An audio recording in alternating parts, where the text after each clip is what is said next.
would say that I would agree with 90% of what Brett has said. But in some areas, I would have different conclusions or different interpretations. The two slides that he presented was fascinating in terms of the shakeout in the lending industry, and also the second chart, which showed very, very high credit scores. Now, after a housing market bubble, credit market bubble, where many people lost chunks of money, Wall Street, families, community, we need to be much more conservative in lending standards. However, we have to ask the question, is it overly stringent and holding back the recovery process? Dave Stevens is in Washington today testifying, and I am pretty sure what he is saying today.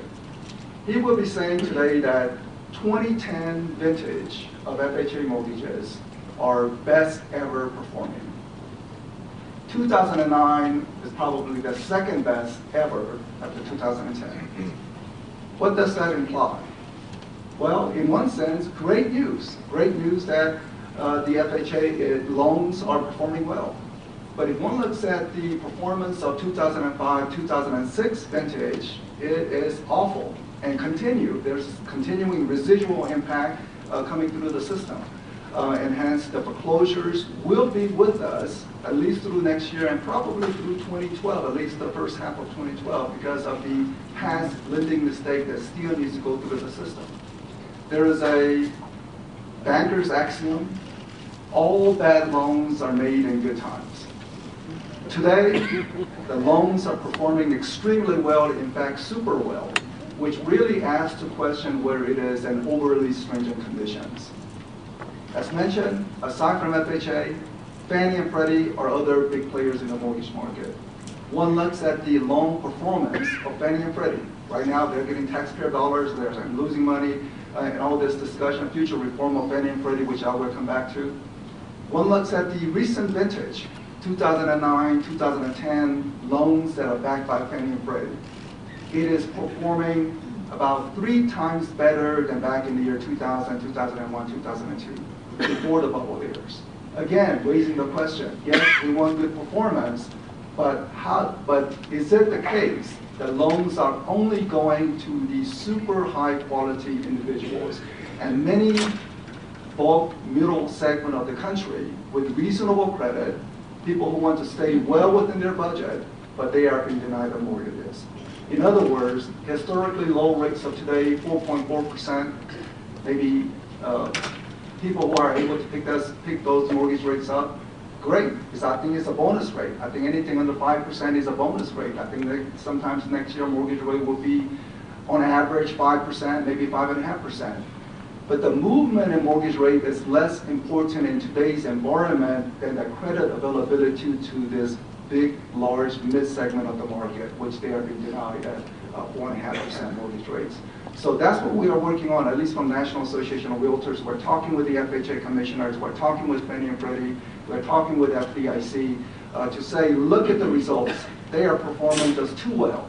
And if it's performing too well, maybe it is not serving the needs of the country, because we need to get the housing market recovery in order to really kickstart the economic recovery. So that's one of the things. I understand that there are some people who want to have that super well performance on the loans, but historically speaking, it is even much, much better than even the pre-bubble years, which really raises the question. The title of my slide is Return to Normalcy, because that's what we want. We don't want to have a case where we have a bubble, crash, a disruption to the system. We don't want to ever have a case where the taxpayers have to bail any company out. So we want to get back to normal. So we had a crash. Now things are stabilizing, but things are not back to normal. So let's look first at what some of the nation's top economists are saying about how they view the economy. Ben Bernanke, the chairman of the Federal Reserve, says that outlook remains unusually uncertain. Note the difference between outlook remains uncertain versus outlook remains unusually uncertain. Well, what does that adjective imply? Well, that adjective implies that the Federal Reserve may not know how the economy will pan out over next year, and I think this is the key reason why they pursue that quantitative easing. to assure that there's an insurance policy that we do not fall into another second recession, just as we are coming out of the first recession. Alan Greenspan is not a policymaker anymore, but now he's on a talking circuit, including Meet the Press. And he always says this, when asked, are we going to face another recession? He said, no, we are not going to face another recession. But he always adds a caveat to say that if housing market was to tumble again, home prices were to drop measurably from this point onward. Now, home prices have stabilized past 18 months. Very good news, past 18 months. Someone who bought a home 1 year ago, they're not losing values on average. I mean, individual local market, of course, there will be some differences.